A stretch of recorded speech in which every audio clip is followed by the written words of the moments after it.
KitchMacPherson was the guru of Canadian basketball officials. He was one of the country's best referees and tirelessly dedicated himself to the development of others. He was a mentor to all of us, and he wanted us to be successful. Upon his return from World War II, he became the first Canadian to be granted an international referee's card and co-founded the Ontario Association of Basketball Referees. His biggest thing was you gotta know the rules. He was a stickler on the rules, and if he didn't know them, he would write away to the guy who writes the rules. Him and Kitch were on a first-name basis with one another. He installed a learning culture in the local Hamilton Association using real-life applications to get his point across. One time when we were learning the rules, earrings and stuff in hair and all that was a big rule that it seemed like we were not being strict enough enforcing it. So finally Kitch, at all our basketball officials meetings, he got fed up with all of us letting people play with stuff in their hair. I guess he got the head of a mannequin somewhere. He puts this thing out on the table, and he's got a headband on it, and he's got earrings, and he's got big lipstick on, and it was just hilarious. We killed ourselves laughing. And it was a comical way of making everybody aware of these are the rules, and this is how I want you to enforce it. He believed referees needed feedback. He would visit tiny gyms and low-level rec leagues to provide face-to-face feedback to new officials. He would go out every day to the gyms and watch us young officials. And then he'd speak into a tape recorder, and after the game, he would play the tape recording for us officials, and that's how we learned. You know, I used to say to him, "Kid, you're like Panasonic. You're slightly ahead of your time." There wasn't really the video training in our day. No one had the video cameras like exist today. So Kitch had it in his little pocket tape recorder, the memo style.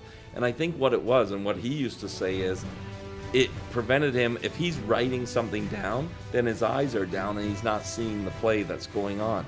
So he never missed anything. For Foxcroft and Cipriani, they never missed an opportunity to toy with their referee supervisor. Most of the fun you have is in the car traveling to and from games. And Guy Cipriani and I would always go to games and we'd pick up Kitch. Kitch, coffee, donuts. Now, only if you guys are having. Kitch loved his coffee. So we'd always have to stop at Tim Hortons and load up on the coffee. And as everyone knows, it's the hottest thing ever.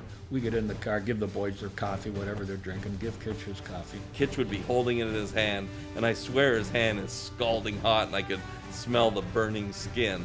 He wouldn't take the little, you clip the little thing back, he'd take the lid off, so he's holding it. And he always had the shakes a little, Well, what Sip would do is he'd look at me in the rearview mirror, and he'd get my attention, and then he'd tap on the brakes a little bit, and the coffee, of course, would spill onto Kitch's hand, and Kitch wouldn't even move a muscle, like as if nothing would happen, but we both know he's scalding hot. And I'd look in the rearview mirror, and the guys were kind of grabbing themselves, killing themselves, laughing, but trying not to make any sound, because I kind of accelerate, brake, accelerate. So finally, after a little while, he turned and goes, "I know what you guys are up to, and I don't think it's very funny." The success Hamilton officials experienced was no joke.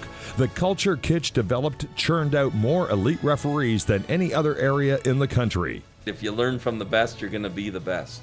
And with Kitch in Hamilton, we had a whole series of people who became world-class basketball officials. The best officials come out of Hamilton, and we're the envy of the province and the country, and thanks to Kitch. His advice still resonates today. He'd come into the dressing room before a game and he'd talk to us, and then on the way out, he would always give us the one same message. Give him a good ball game.